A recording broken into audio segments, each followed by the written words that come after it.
Hello everyone. आज हम लोग लोअर पीसीएस के लिए, लोअर पीसीएस हो या यूपी ट्रिपल एससी का कोई भी एग्ज़ाम हो या आने वाला जो यूपी पीसीएस का एग्ज़ाम है, ठीक है, यूपी पीसीएस हो या लोअर पीसीएस हो, इन सारे एग्ज़ाम्स के लिए हम लोग साइंस एंड टेक कंप्लीट कर रहे हैं। ये साइंस एंड टेक कंप्लीट है जनवरी 2025 से लेकर के अभी मई 2026 तक। जो भी डेटा रह जाएगा उस डेटा को मैं एक और वीडियो में कवर कर दूंगा, ठीक है। तो ये वीडियो कंप्लीट है। इसके बाहर मुझे नहीं लगता है कोई भी क्वेश्चन आएगा। जो स्टैटिक पोर्शन रह जाएगा आपका, उसका भी मैं एक वीडियो बना दूंगा। मतलब कि हम 3 वीडियो बनाएंगे, ठीक है। एक तो करंट अफेयर का एक 1 है, एक करंट अफेयर 2 है, तीसरे नंबर पे एक हम स्टैटिक का वीडियो बना देंगे, ठीक है। और ये हम बनाएंगे जब आपका एग्ज़ाम जो है 23 अगस्त को है, तो हम तकरीबन 15 अगस्त के आसपास इस वीडियो को अपलोड कर देंगे, ठीक है। तो ये कंप्लीट एनालिसिस है इसका। हम लोग शुरू करते हैं इस डेटा को। इसरो ने LVM-3 से दिसंबर 2025 के अंदर एक रॉकेट लॉन्च किया था, ठीक है। उसका नाम है ब्लू वर्ल्ड ब्लॉक 2। अब हमें थोड़ा बहुत इसरो के बारे में भी पता होना चाहिए और ब्लू वर्ल्ड ब्लॉक 2 के बारे में भी पता होना चाहिए। ये 104th लॉन्च था श्रीहरिकोटा से। देखो, मैंने सिर्फ डेटा रखा है जो पेपर में आएगा, फालतू की कोई भी चीज़ मैंने कंटेंट के अंदर नहीं डाली है, ठीक है। ये मेरे खुद के नोट्स हैं और बहुत इंपॉर्टेंट है, ठीक है। और ये 9th सक्सेसफुल मिसाइल थी, ठीक है। जो ब्लू बर्ड रॉकेट है ये आपका 9th सक्सेसफुल मिसाइल है, ठीक है, 9th है। तो अब हम थोड़ा सा जान लेते हैं इसरो के बारे में। इसरो क्या है? जो 1962 के अंदर एक कमेटी बनाई गई थी, इंडियन नेशनल कमेटी, ठीक है, जिसको बोला जाता है इनकॉस्पार। ये 1962 के अंदर बनी थी और गवर्नमेंट ऑफ इंडिया ने इसको सेटअप किया था। इसको सेटअप इसलिए किया गया था कि जो स्पेस रिसर्च इंडिया के अंदर चल रही हैं या आने वाली जो फ्यूचर जो रिसर्च हैं वो कैसे स्ट्रीमलाइन होंगी, ठीक है। तो इसी कमेटी की रिकमेंडेशन पर 15 अगस्त 1969 को इसरो बनता है। वो भी जो डिपार्टमेंट है वो किसके अंदर अभी क्या है? अभी तो इसका जो डिपार्टमेंट है वो आपका, अभी जो इसका डिपार्टमेंट है वो है डिपार्टमेंट ऑफ स्पेस, ठीक है। और जो स्पेस डिपार्टमेंट है वो डायरेक्टली PM के अंडर में काम करता है, ठीक है। 1969 में जब इसरो बना था तब ये एटॉमिक डिपार्टमेंट के अंडर में काम करता था। किसके? एटॉमिक डिपार्टमेंट में। फिर उसके बाद 1972 में डिपार्टमेंट ऑफ स्पेस बनाया गया, ठीक है। जब डिपार्टमेंट ऑफ स्पेस बनाया गया तो ये डिपार्टमेंट ऑफ स्पेस जो इसरो है उसको अपने कंट्रोल में ले लेता है, ठीक है। उसके बाद इन्होंने 4-5 साल तक लगातार मेहनत की और मेहनत करने के बाद में फिर 1975 में पहली सैटेलाइट लॉन्च करते हैं ये लोग, आर्यभट्ट, ठीक है। हम आर्यभट्ट के किसी भी एल्गोरिदम पे नहीं जाएंगे। हमारा सिर्फ काम है कि डेटा को ग्रैब करना, ठीक है। जो पेपर में आ सकता है बस उतना ही हमें पढ़ना है, फालतू की चीज़ हमें नहीं पढ़नी है। कुछ इंपॉर्टेंट डेटा, जैसे कि जब 1975 में आर्यभट्ट लॉन्च हुआ तो आर्यभट्ट के कौन से साइंटिस्ट थे?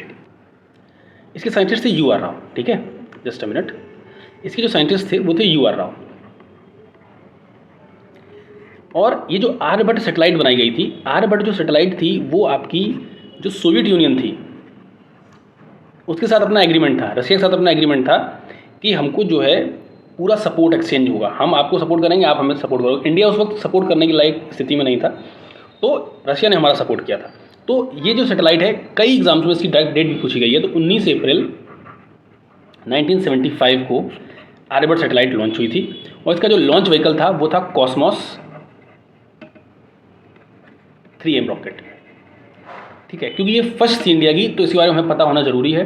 मैं फिर से एक बार आपको बता देता हूँ, ठीक है। ये बहुत इंपॉर्टेंट है कि आर्यभट्ट जो है वो 19 अप्रैल 1975 को लॉन्च हुई थी। इसका जो रॉकेट जिस व्हीकल ने इसको लॉन्च किया था उसका नाम था कॉस्मोस 3M रॉकेट, ठीक है। लॉन्च कहाँ से हुई थी? ये भी इंपॉर्टेंट है कि ये लॉन्च कहाँ से हुई थी। ये कपुस्तिन यार, ठीक है, कपुस्तिन यार से ये लॉन्च हुई थी जो आज की डेट में रसिया में है, ठीक है। तो आर्यभट्ट के बारे में कोई भी जो सैटेलाइट है आर्यभट्ट की उसके बारे में आ सकता है, ठीक है। तो आर्यभट्ट के बारे में इतना जो डेटा है ये इंपॉर्टेंट था। और अगर हम डेटा की बात करें, इसी बात को देखते हुए आर्यभट्ट की जो इमेज है, आर्यभट्टा की जो इमेज है उस इमेज को 2 रुपये के बैंक नोट पर लगाया गया था, ठीक है। कब तक लगाया गया था? 1967 से लेकर के 1997 तक इनको लगाया गया था, ठीक है, उनको मतलब एक तरीके का सिंबॉलिक ऑनर देने के लिए ये बात बोली गई थी। ठीक है, और इसमें इंपॉर्टेंट क्या हो सकता है, एक चीज़ और इंपॉर्टेंट हो सकती है कि ये भी क्वेश्चन आ सकता है कि जो आर्यभट्ट सैटेलाइट थी उसकी री एंट्री कब हुई थी। जो सैटेलाइट थी उसको री एंटर कब किया गया था? री एंटर उसको किया गया था 11 Feb 1992 में। ठीक है, 1992 को इसको री एंट्री की गई थी। तो मेरे ख्याल से इतना बहुत ज़्यादा इंपॉर्टेंट हो जाता है, इससे ज़्यादा और कुछ जानने की आपको ज़रूरत नहीं है इसमें। और ये ब्लू बर्ड सैटेलाइट है, इसके बारे में आपको थोड़ा सा बता देता हूँ कि इसका क्या रोल है। ये जो सैटेलाइट है, इस सैटेलाइट को अमेरिकन स्पेस एजेंसी ने बनाया है। American space agency, space company है एक, उसका नाम है AST स्पेस मोबाइल। ठीक है, उसको इसने बनाया था। और ये एक लो अर्थ ऑर्बिट सैटेलाइट है जो बिना किसी डायरेक्ट कांटेक्ट के, ठीक है ना, मतलब कि ब्रॉडबैंड लेवल पे, तो ब्रॉडबैंड की तरीके से काम करेगी ये। ठीक है, जो मोबाइल कनेक्शन है ना, मोबाइल कनेक्शन जो होता है वो ब्रॉडबैंड लेवल पे होता है। ठीक है, तो जो 4G और 5G कनेक्टिविटी है ना, उसको प्रोवाइड करने का काम करेगी ये ब्लू बर्ड ब्लॉक 2। ठीक है, तो ये है। उसके साथ साथ ये LVM-3 से इसको लॉन्च किया गया था और श्रीहरिकोटा से इसको लॉन्च किया गया है। इसके अलावा इसमें कुछ नहीं पूछा जा सकता है। अगर इसरो के LVM-3 M6 डेटा से अगर सवाल आएगा तो इससे ज़्यादा आपसे कुछ नहीं पूछ सकता वो, मतलब एक गारंटी दे सकता हूँ मैं। और इतना सब मैंने आपको पढ़ा दिया है अच्छे से। ठीक है, अब हम लोग चलते हैं नेक्स्ट टॉपिक पर, हंसा 3। हंसा 3 क्या है? एक ये पायलट ट्रेनर एयरक्राफ्ट है। जैसे अभी आप देखोगे ये एक नाव है, ठीक है, तो नाव है, तो नाव को जो चलाता है वो पायलट होता है। ठीक, अब जिसको चला रहा है उसको तो ट्रेनिंग दी जाएगी ना। अब सोचो पानी के अंदर जो नाव चला रहा है, तो पानी के अंदर ही उसको ट्रेनिंग दी जाएगी। तो उसकी ट्रेनिंग के लिए एक पायलट ट्रेनर एयरक्राफ्ट बनाया गया है, उसका नाम है NG पायलट ट्रेनर एयरक्राफ्ट हंसा 3। ठीक है, तो जो भी इंपॉर्टेंट रहेगा मैं सब बता दूंगा आपको। इसको सबसे पहली बार हंसा 3 जो है, इसको 1980 में इसका काम स्टार्ट हुआ था। ठीक है, इसका काम किसने स्टार्ट किया था? CSIR NAL, जिसने अभी इसको बनाया है ना, उसका काम स्टार्ट हुआ था। फिर 1993 में इसका एक प्रोटोटाइप डेवलप किया गया था, मतलब इसी की तरीके से काम करने वाला एक अलग से ट्रेनर एयरक्राफ्ट डेवलप किया गया था। तो उसी सीरीज़ का ये एक हंसा 3 जो है वो उसी सीरीज़ का है, जो प्रोटोटाइप डेवलप हुआ था ना, हंसा एयरक्राफ्ट 1993 में डेवलप किया गया था, उसी सीरीज़ का हंसा 3 है। ठीक है, अभी ये क्यों न्यूज़ में है? अभी ये इसलिए न्यूज़ में है कि इसका जो इंडिजिनस वर्जन है, जो कंप्लीट इंडिया का जो वर्जन है, वो अभी रिसेंट में लॉन्च किया गया था 29 नवंबर 2025 को। ठीक है, किसने लॉन्च किया है? CSIR NAL ने इसको लॉन्च किया है। ठीक है, तो ये एक इम्पॉर्टेंट चीज़ है। इसमें इंडिया के कई प्राइवेट सेक्टर का भी पैसा लगा हुआ है। जैसे हम आपको बताते हैं कि एक पायनियर क्लीन करके एक फर्म है, उसका पैसा भी इसमें लगा है तकरीबन 150 करोड़ रुपए। ठीक है, उसके साथ साथ गवर्नमेंट का तो शेयर है ही इसमें, गवर्नमेंट ने तो इन्वेस्ट किया ही है, तो ये इसलिए न्यूज़ में है। अब हम नेक्स्ट टॉपिक पे चलते हैं। नेक्स्ट टॉपिक क्या है? नेक्स्ट टॉपिक है हमारा सारस MK2। तो ये सारस MK2 है क्या? ये एक सिविलियन ट्रांसपोर्ट एयरक्राफ्ट है। ठीक है, 19 सीटर है, जैसा कि मैंने इसमें लिखा भी है, 19 सीटर है, एयरक्राफ्ट है और लाइट एयरक्राफ्ट है। इसको डेवलप किसने किया है? CSIR NAL ने इसको डेवलप किया है। NAL का मतलब क्या होता है? National aerospace laboratory. ठीक है, उसके साथ साथ इसको HAL का भी सपोर्ट मिला हुआ है, हिंदुस्तान एरोनॉटिकल लिमिटेड का भी इसको सपोर्ट मिला हुआ है। ठीक है, अब सारस एयरक्राफ्ट के बारे में हम लोग बात कर लेते हैं, क्योंकि देखो सवाल तो आएगा, और सवाल आएगा आपका इससे, अगर करंट से सवाल बना पाएगा तो करंट से बनाएगा वो, नहीं तो फिर वो सवाल बनाएगा स्टैटिक से, और स्टैटिक से सवाल बनता है तो बड़ा मुश्किल पड़ जाएगा। तो सबसे पहले ये जो बनाया गया था ना, जब सारस एयरक्राफ्ट सबसे पहली बार बनाया गया, तो ये 14 सीटर था और इसको 2004 के अंदर इसको फ्लाइट किया गया था पहली बार। ठीक है, 2009 में इसकी जो फ्लाइट थी वो क्रैश कर गई थी। उसके बाद इसमें बहुत ज़्यादा डेवलपमेंट्स हुए। ठीक है, रीडिज़ाइन किया गया इसको, और रीडिज़ाइन करने के बाद में फिर इसको 2020 से लेकर के 22 के अंदर इसकी टेस्टिंग स्टेज चली, और तब जा करके इसको अभी लॉन्च किया गया। ठीक है, तो इसकी अभी जो सारस MK2 की जो फ्लाइट है, अभी टेस्ट फ्लाइट जो है उसकी वो 2027 के आसपास एक्सपेक्ट की जा रही है कि तब जाके इसका होगा। ठीक है, इसके अंदर सारी सर्विसेज भी आपको मिलेंगी, जैसे कि एक मेडिकल इक्विपमेंट्स होंगे इसके अंदर, सारे इमरजेंसी सपोर्ट होगा, एयर एम्बुलेंस है, रीजनल ट्रांसपोर्ट है, इस तरीके की सर्विसेज के लिए इसको यूज किया जाएगा। तो ये भी काफ़ी इंपॉर्टेंट है, इसके बारे में सब कुछ आपको बता चुका हूँ। हमारा नेक्स्ट है iron bird facility. Iron bird facility क्या है? आपको सोचो कि आयरन बर्ड बोल रहा है इसमें, तो क्या होगा? तो आयरन बर्ड फैसिलिटी जो है वो ये है कि जो सारस MK2 है ना, ये इसको टेस्टिंग फैसिलिटी के लिए बनाया गया है। अब इसमें क्या क्या टेस्ट करेगा? जैसे कि फ्लाइट कंट्रोल सिस्टम टेस्ट करेगा, फ्लाइट कंट्रोल, ठीक है, लैंडिंग गियर्स, कॉकपिट कंट्रोल। जैसे इस बार आपने देखा होगा UPSC के अंदर ब्लैक बॉक्स पे सवाल आ गया, मैं कई बार बोलता था कि ब्लैक बॉक्स पे सवाल तो आना ही आना है, ठीक है। इलेक्ट्रिकल एंड कम्युनिकेशन सिस्टम को चेक करेगा, ये हाइड्रोलिक सिस्टम है उसको भी चेक करेगा, हाइड्रोलिक सिस्टम को भी चेक करेगा। तो आयरन बर्ड फैसिलिटी ये हो गई। उसके बाद हम नेक्स्ट पे चलते हैं। नेक्स्ट क्या बोल रहा है? इंडिया का जो इंडिजिनस जीन एडिटिंग बन गया, जैसे आपने अभी कई बार देखा होगा न्यूज़ में रहता है, Cas9 न्यूज़ में रहा बहुत ज़्यादा, ठीक है। ये सीजर है, जैसे कि ये आपका प्लाज्मिड है, आपको इस वाले एरिया में मान लो कोई दिक्कत है, हमने इतने वाले एरिया को काटा, यहाँ से निकाला और दूसरे एरिया को यहाँ पे जाकर जोड़ दिया। तो Cas9 क्या करता है? ये प्रिसाइज सीजर है, कटिंग करने के लिए तो काम करता है ये प्रोटीन, ठीक है। तो TNBP क्या है? ये इंडिया का जीन एडिटिंग टूल है। तो अभी आप देख रहे हो जो क्रिस्पर है ना, क्रिस्पर की जो वर्किंग कैपेसिटी है वो 1000 अमीनो एसिड से देखती है और ये 408 अमीनो एसिड से देखती है। तो TNBP जो है इंडिया का है, इसको किसने डेवलप किया है? ICAR ने डेवलप किया है। राइस रिसर्च जो इंस्टीट्यूट है कटक के अंदर, उसने किया है। ये RNA गाइडेड न्यूक्लियस है, ठीक है। लार्ज प्रोटीन क्या है? जैसे Cas9 है, 1000 से 1500 अमीनो एसिड्स रहते हैं। Cas12a 1100 से 1300 रहते हैं। अगर और कुछ मैं आपको बता दूं, बहुत ज़्यादा अगर बायो के अंदर, मैं बायोटेक्नोलॉजी के अंदर जाऊँ तो मैं आपको बता देता हूँ, जस्ट अ मिनट। TNPB का मतलब है ट्रांसपोषण एसोसिएटेड प्रोटीन बी।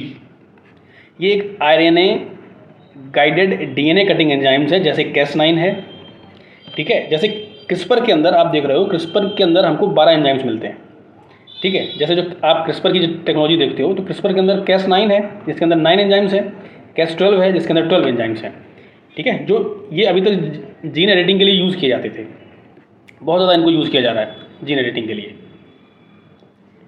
और अभी क्या है, इसका काम क्या होता है? इसका काम ये होता है कि वो DNA को कट करती है स्पेसिफिक लोकेशन पे। आपने बता दिया कि भाई इस पॉइंट पे हमें कट करना है, जो फॉस्फोलिपिड स्ट्रक्चर होता है उसके इस वाले पॉइंट पे हमें कट करना है, इस वाले पॉइंट पे हमने कट कर दिया, ठीक है। सीजर है ना, इसको हमने कट करके यहाँ से निकाल लिया, तो DNA को कट भी कर रही है, उसके बाद इसको रिपेयर भी करेगी।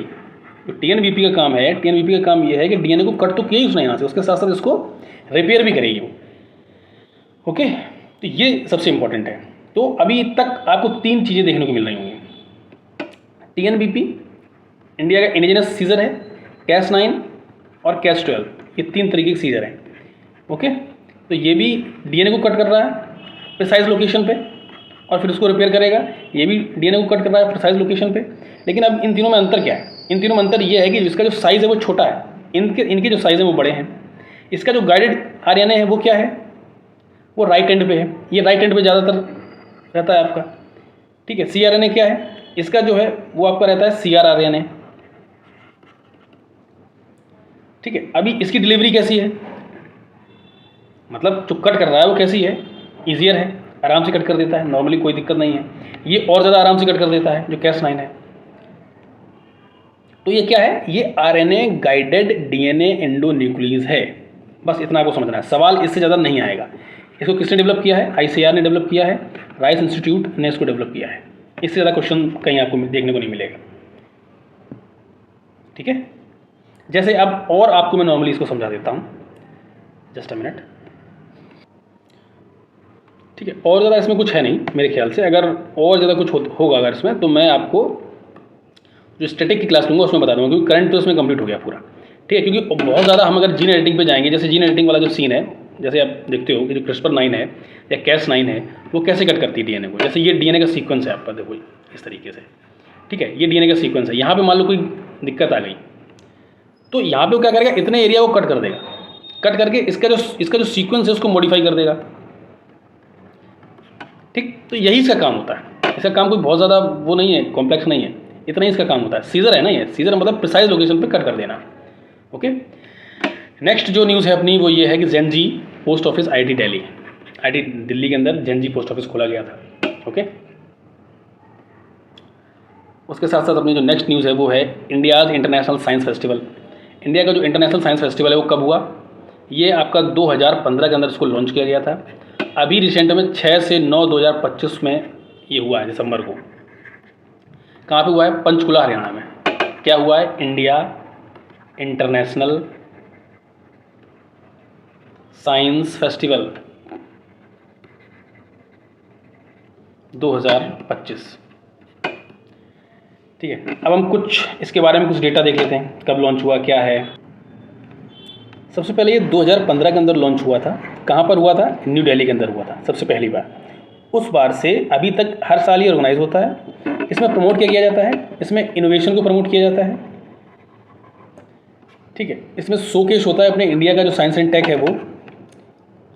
इसका थीम क्या रहता है? थीम वही, मतलब जितनी भी सेक्शंस हैं सोसाइटीज़ के, जितने सेक्शन हैं उन सबको साइंस एंड टेक का फ़ायदा मिल रहा है कि नहीं मिल रहा है।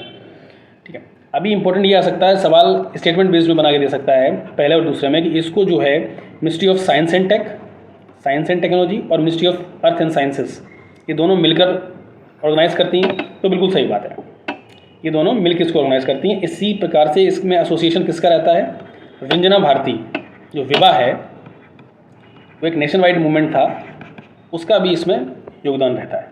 ओके, और इसके अलावा मुझे नहीं लगता कि और कुछ उसमें है। 2023 वाला जो हुआ था वो आपका न्यू दिल्ली में हुआ था, और गोवा में भी हुआ था, और पणजी में भी हुआ था। ठीक है, पणजी और क्या बोलते हैं, फरीदाबाद, इन 3 जगह पे हुआ था। इसके अलावा कोई इंपॉर्टेंट डेटा नहीं है, इतना ही इंपॉर्टेंट डेटा है इसके बारे में। ठीक है, चलिए अब हम लोग नेक्स्ट वाले उस पर चलते हैं, जो हो बैक्ड वोक्सल ग्रिड। अभी इंडिया ने अपना खुद का इंडिजिनस MRI स्कैनर बनाया है।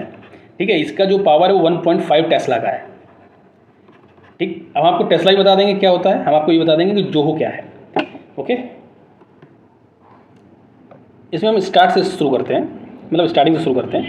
2013 के अंदर एक रिसर्च एंड डेवलपमेंट चालू हुआ था MRI टेक्नोलॉजी के अंदर, जिसको फाउंड किया था अर्जुन अरुणाचलम ने।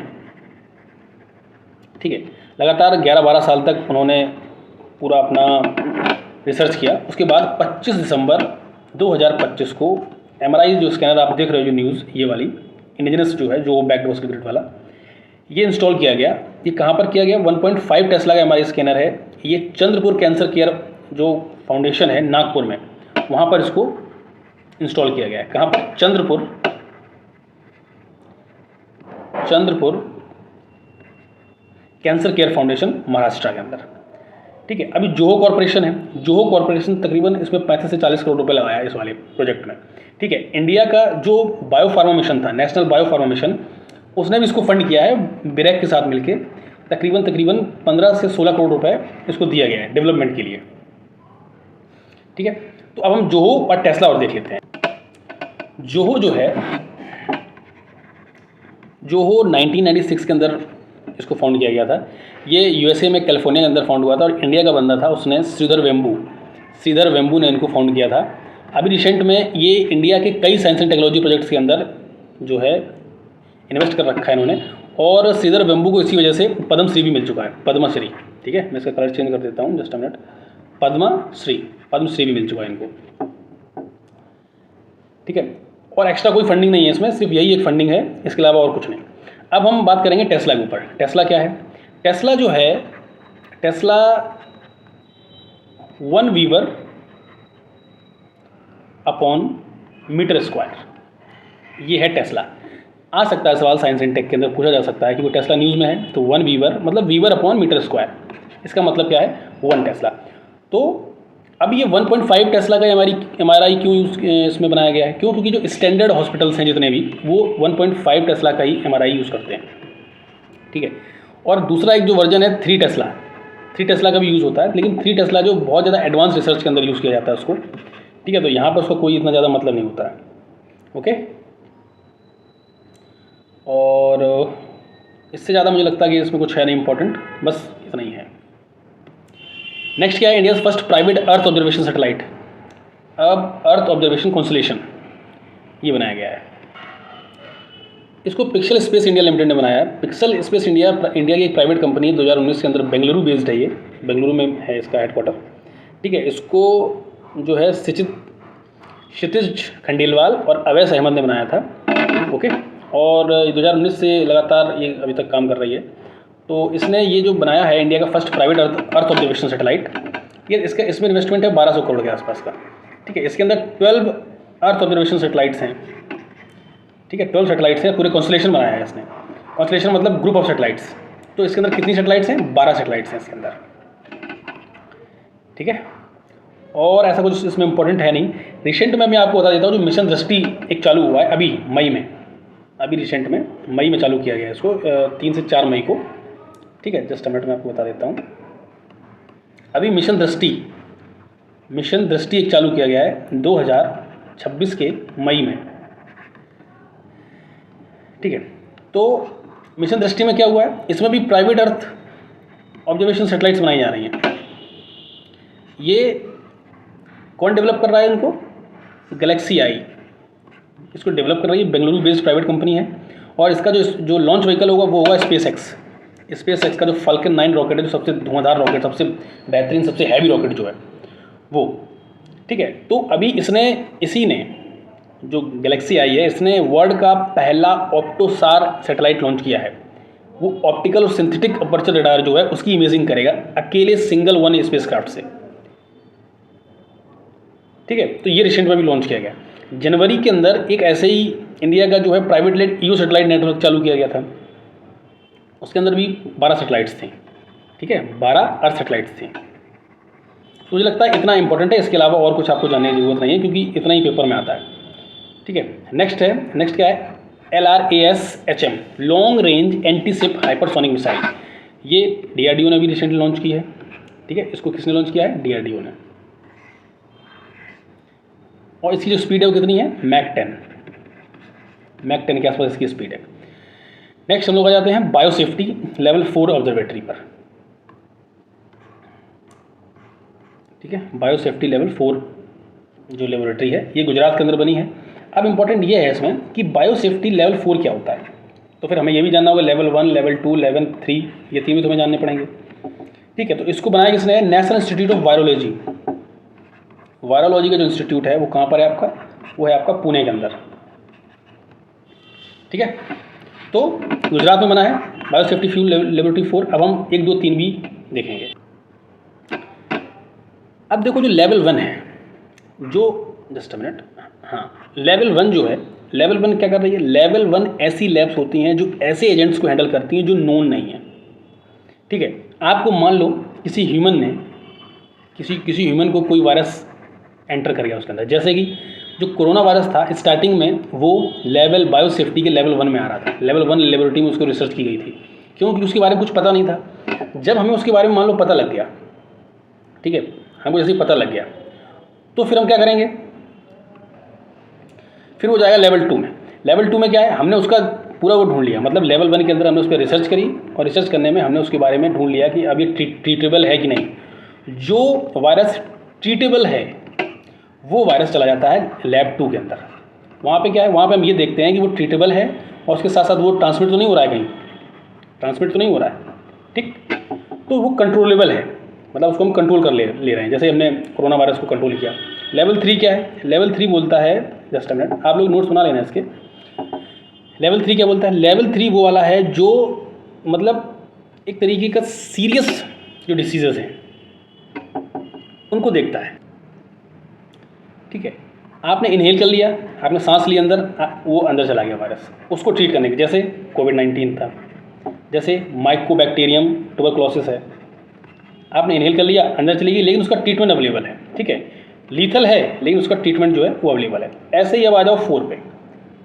4 मतलब क्या है? मैक्सिमम कंटेनमेंट लेबोरेटरी जिसको बोलते हैं, मतलब हाईएस्ट बायोसेफ्टी लेवल उसका रहेगा।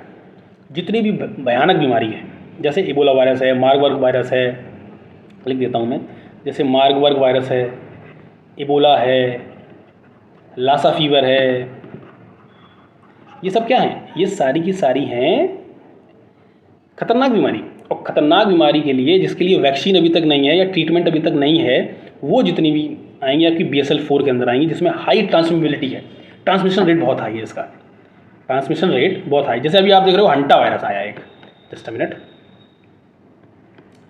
अभी आपने देखा होगा हंटा वायरस चूहों से फैल रहा है, ठीक है। अगर वो घुस गया बॉडी में तो काम खत्म ही समझो आप अपना। हंटा वायरस अभी रिसेंट में काफ़ी न्यूज़ में, तो ऐसे ही इबोला वायरस है, लासा फीवर है, एक क्रीमियम कॉन्गो ह्यूमॉर्फिक फीवर है, वो भी इसी के अंदर आएगा, मतलब सबसे खतरनाक, ठीक है। तो ये वाली जो BSL-4 होती है ना, ये आइसोलेटेड बनाई जाती है हमेशा, इनके आसपास बहुत बड़ा वो रहता है। जैसे कि ये अगर BSL-4 की लेबोरेटरी बनी है तो इसके आसपास तकरीबन 5 किलोमीटर तक कुछ नहीं होता है, ठीक है। 5 किलोमीटर का जो ये एरिया है ना, इसके बीच में ये कोर एरिया है, ये वाला जो एरिया है ये पब्लिक के कॉन्टैक्ट में नहीं रहता है, वहाँ पे इसको बनाया जाता है। तो ये सबसे इम्पोर्टेंट है। अब नेशनल इंस्टीट्यूट ऑफ वायरोलॉजी ने इसको बनाया है, ठीक है। तो अब हम नेक्स्ट टॉपिक पे अपने चलते हैं, सागर मैत्री। सागर मैत्री क्या है? सागर मैत्री 5 कोची से गई थी रिसेंट में, INS सागर ध्वनि, GRSC ने इसको बनाया है 1994 के अंदर। सागर मैत्री 5 जो है उसका मतलब है कि 5th जनरेशन, ठीक है, 5th जनरेशन ओशियन रिसर्च सर्वे वेसल है। ये ओशन के अंदर जो रिसर्च हो रही है, डीप सी टेक्नोलॉजी में जाकर के जो हो रही है, ओशियनोग्राफी जिसको बोलते हैं हम लोग, डीप सी रिसर्च हो रही है, ठीक है। मैरीटाइम के अंदर जो हम इंडिया जो अपना, जैसे आपने देखा होगा अभी रिसेंट में मत्स्य 600 बनाया गया है। क्यों बनाया गया है? कि हम सेल्फ रिलायंस हो सकें, किसमें? अपने ओशियनोग्राफी में या डीप सी रिसर्च में, ठीक है। मत्स्य 600 का काम यही था। तो इसको बनाया किसने? इसको बनाया GRSC ने, और हेल्प ली है किसकी? हेल्प ली है L&T की, L&T की भी हेल्प ली है इसमें। तो बाकी मैंने आपको बता दिया है कि वो साइंटिफिक रिसर्च करेगी, इंस्ट्रूमेंट जो हैं ओशन के अंदर उनको रिकवर करेगी, मैपिंग है, एक्सप्लोरेशन है, इन सबको करेगी, ठीक है, ठीक है। तो इतना इंपॉर्टेंट है, इसके बारे में और कुछ नहीं है यहाँ पे। DRDO प्लस नेवी का जो कंबाइंड ये जो है वो था, ठीक है, प्रोजेक्ट था, कंबाइंड प्रोजेक्ट था। इसके साथ अब हम आ जाते हैं सूर्यास्त्र पे। सूर्यास्त्र एक रॉकेट लॉन्चर है, ठीक है। देखो ऐसे कई सवाल आपको यहाँ पे देखने को मिलेंगे जो आपको लगेगा कि हमें आते हैं और हम नहीं कर पा रहे हैं, ठीक है ना। जैसे ये वाला जो सवाल आप देख रहे हो ना, सूर्यास्त्र वाला, ये सूर्यास्त्र जो है ये रॉकेट लॉन्चर है, इसको NIBE लिमिटेड ने बनाया है। जनवरी 2026 की ये न्यूज़ है, कंप्लीट न्यूज़ है इसकी, ठीक है। ये इजराइल के सपोर्ट से बनाया गया है। इजराइल की एक कंपनी है इल्बिट सिस्टम, उसने इसको बनाया है, ठीक है। तो ये बड़ा इंपॉर्टेंट है। और इंडिया में जो इंडियन आर्मी है वो आप देख रहे हो कि लगातार साइंस एंड टेक से लबालब होती चली जा रही है, ठीक है। पूरा अक्रॉस कर दिया उसने, मतलब हर चीज़ जो है वो साइंस एंड टेक के थ्रू बना रही है, ठीक है। तो ये इंपॉर्टेंट है इंडिया के लिए कि इंडिया की जो आर्मी है वो भी टेक्नोलॉजिकल एडवांसमेंट पे काम करे, ठीक है। अभी 2025 के अंदर आप देख रहे हो कि इंडियन आर्मी का थीम भी था टेक्नोलॉजिकल एडवांसमेंट, ठीक है, टेक्नोलॉजिकल एडवांसमेंट की बात उसने बोली थी।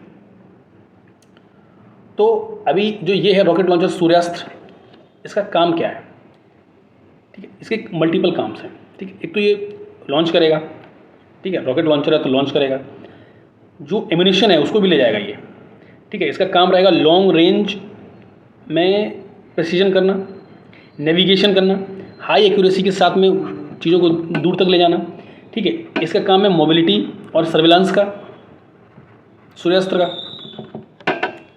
ठीक है ना। मतलब जो इंडिया की जो स्ट्रेटेजिक लोकेशंस हैं उनके ऊपर एकदम से इंटेलिजेंस बैठाना। और ये कंप्लीट बना किसके अंदर है? आत्मनिर्भर भारत के अंदर बना है, ठीक है, आत्मनिर्भर भारत के अंदर बना है। इजराइल की कंपनी इल्बिट सिस्टम का इसने यूज़ किया है, ठीक है। तो ये 300 किलोमीटर तक जा सकता है, 300 किलोमीटर तक इसका जो प्रिसीजन है वो 300 किलोमीटर तक का है, ओके। इसका काम है जैसे कि डीप स्ट्राइक करना। जैसे दुश्मन है, दुश्मन मान लो किसी स्ट्रेटजिक इंफ्रास्ट्रक्चर के अंदर बैठा है, ठीक है। जैसे मान लो हम यहाँ पे हैं और दुश्मन है यहाँ से 100 किलोमीटर की दूरी पर, हम यहाँ पे हैं, यहाँ पे दुश्मन है, तो ये क्या करेगा? इसको ढूंढेगा और इसको ख़त्म कर देगा। पहली चीज़। प्रिसीजन हिट का मतलब होता है कि कम से कम कोलेटरल डैमेज हो, एकदम वहीं मारेगा। जैसे अभी हमने CAS-9 की बात की थी ना, TNBP की बात की थी, वही चीज़ है, वो वहीं मारेगा जहाँ पर ज़रूरत है, उसी टारगेट को एलिमिनेट करेगा, ठीक है। तो डायरेक्ट टारगेट एलिमिनेशन भी एक पॉइंट है, ठीक है। मोबिलिटी और सर्वाइबिलिटी का मतलब क्या है, उसी जगह पे करेगा। तो टैक्टिस है मतलब जो लोग अपने हैं, जैसे मान लो यहाँ पे 100 लोग थे, ठीक है, वहाँ पे 90 लोग अपने थे और 10 लोग जो है वो विदेशी थे, मतलब जो हमारा जिसके साथ वॉर चल रहा है मान लो, ठीक है। तो वो 10 लोग मारे जाएंगे, 90 बच जाएंगे। तो सर्वाइवल रेट बढ़ाना है। मल्टी कैलिबर रॉकेट्स के लिए एक ही प्लेटफॉर्म बनाया गया है, जैसे 10 रॉकेट्स हैं इकट्ठे एक ही साथ लॉन्च होंगे सूर्यास्त्र से, ठीक है, ये चीज़ है। तो ये इंपॉर्टेंट था, ठीक है। तो ये पार्ट 1 था, ऐसे करके हम पूरा पार्ट लगातार लेके चलेंगे, ठीक है। Thank you.